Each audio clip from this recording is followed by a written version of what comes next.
I've never liked thunderstorms.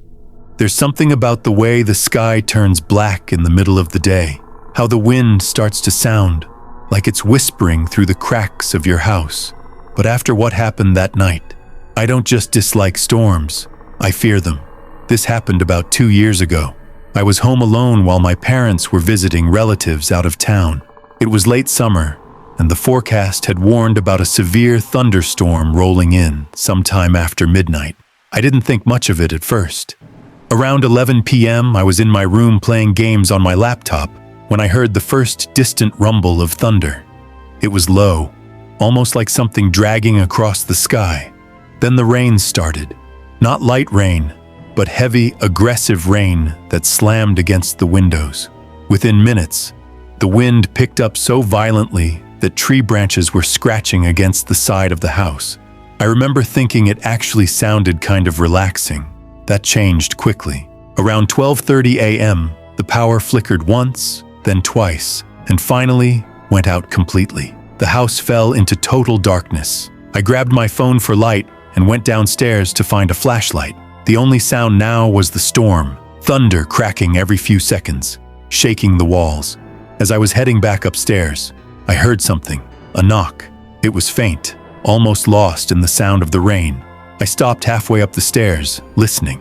Another thunderclap hit, loud enough to make me flinch. Then again, knock, knock, knock. This time I knew I heard it. It was coming from the front door. I just stood there, staring toward the dark hallway that led to it. Who would be outside at this hour, in this kind of storm? I slowly walked down the stairs, my flashlight shaking slightly in my hand. "Hello?" I called out. No response. I got closer to the door, my heart beating faster with each step. The knocking had stopped. For a moment, I thought maybe I imagined it. Then lightning flashed through the front window beside the door, and for a split second, I saw a silhouette. Someone was standing on the porch. I froze. The figure didn't move. Another thunderclap shook the house, and the lights outside flickered back on for just a second. That's when I saw him clearly. A man, standing completely still, soaked from the rain. His head tilted slightly downward so I couldn't see his face. I instinctively stepped back. "Do you need help?" I asked, my voice barely steady. No answer. Then, slowly, he raised his hand and knocked again. 3 slow knocks. Knock, knock, knock. Something felt wrong. Very wrong. I didn't open the door. Instead, I backed away and grabbed my phone to call my dad. As I turned around for just a second, another lightning flash lit up the entire front of the house. I looked back at the door. The man was gone. I rushed to the window, pulling the curtain aside just enough to look outside. There was no one on the porch, no one in the yard, nothing but rain pouring down in sheets. That's when I noticed something that made my stomach drop. The front gate, which we always kept locked, was wide open. I stayed upstairs for the rest of the night, locked in my room, barely sleeping. But the worst part? Around 3 a.m., right as the storm was starting to calm down, I heard it again. Not from the front door this time, but from right outside my bedroom door. Knock, knock, knock. This happened when I was staying at my uncle's cabin for a weekend. The place was pretty isolated, deep in the woods, about a 20-minute drive from the nearest town. There was barely any cell service, but there was an old landline phone in the living room. The plan was simple: relax, unplug, and just enjoy the quiet. But that weekend turned into something I'll never forget. On the second night, a storm rolled in. Not just any storm, a violent one. The kind where the trees bend in the wind, and thunder hits so close it feels like it's right above you. By around 10 p.m., the power went out. I lit a couple of candles and sat in the living room, listening to the storm rage outside. It was actually kind of peaceful, until the phone rang. It startled me so badly I almost knocked over one of the candles. Who would be calling a landline out here? I hesitated for a moment before picking it up. "Hello?" There was static, then breathing. Slow, uneven breathing. "Hello?" I said again, louder this time. Then a voice came through. Low, distorted, like it was breaking apart between the static. "Don't look outside." I felt a chill run through my entire body. "What?"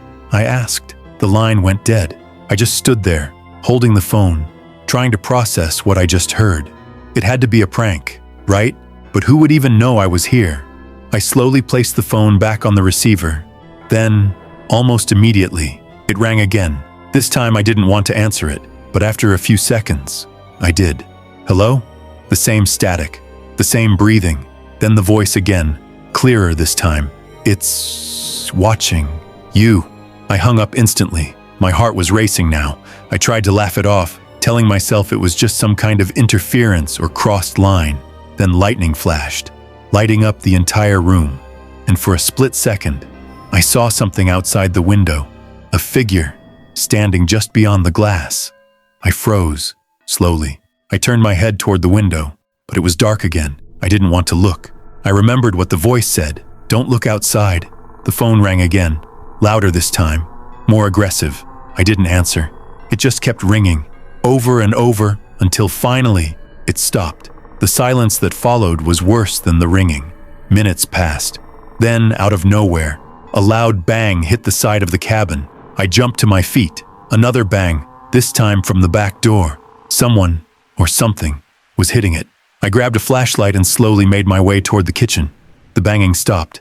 I stood there, listening. Then, a whisper, right outside the door. "Why? Didn't you look?" I backed away slowly, not taking my eyes off the door. The rest of the night, I stayed locked in the bathroom with the lights off, waiting for morning. When the storm finally passed and I worked up the courage to leave, I checked outside. There were no footprints, no signs of anyone being there, except for one thing. On the fogged-up window by the living room, written from the outside, were the words, "I told you not to look." I used to work late shifts at a gas station just outside of town. My drive home took about 25 minutes, mostly empty roads, surrounded by fields and patches of forest. One night, during a really bad thunderstorm, I closed up the store around midnight and started driving home. The rain was intense, wipers on full speed, barely able to keep up. Thunder cracking so loud, it felt like it was right on top of me. About 10 minutes into the drive, I noticed headlights behind me. At first, I didn't think anything of it, but then I realized something strange. The car had been behind me for a while, and it wasn't passing.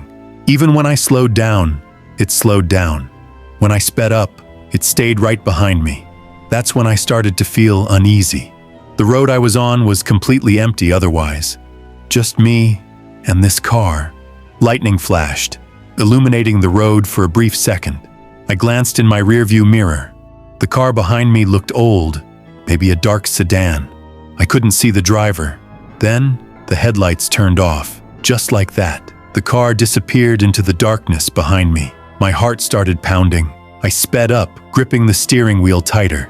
For a few seconds, there was nothing behind me. Then suddenly, the headlights came back on, closer than before, right on my bumper. I let out a nervous laugh, trying to convince myself it was just some reckless driver. But deep down, I knew something wasn't right. I decided to take a different route, a small side road that led through a wooded area. I figured if they didn't follow me, it was nothing. I turned, and so did they. That's when panic really set in. The road was narrow, with trees on both sides and no streetlights. The storm seemed even louder here, like it was closing in. Then, the car behind me flashed its high beams. Once, twice, then kept them on, blinding me through the mirror. I tried to focus on the road. Then suddenly, my engine cut out. The car just died, right in the middle of the road. I tried turning the key again. Nothing. The headlights behind me stayed on. I could feel my hands shaking. Slowly, the car behind me came to a stop. A few feet away, then the driver's door opened. I watched in the mirror as a figure stepped out, tall, unmoving, just standing there in the rain. Lightning flashed. For a split second, I saw their face, and I swear, it looked like they were smiling. Too wide, too unnatural. Then, they started walking toward my car. Slow, deliberate steps. I locked my doors and tried the engine again. Nothing. The figure got closer, step by step. Then suddenly, my car started. Out of nowhere. I didn't hesitate. I slammed the gas and sped off down the road. I didn't look back. Not until I reached the main highway. When I finally checked my rearview mirror, the road behind me was empty. No headlights, no car, nothing. I made it home and didn't sleep at all that night. The next morning, I went back during daylight to see if maybe I imagined it, but what I found made it worse. Right in the middle of that road were deep tire marks, like a car had been stopped there, and beside them, footprints, leading up to where my driver's side door would have been, but none leading away. Which story scared you the most? Comment below and subscribe for more true horror stories.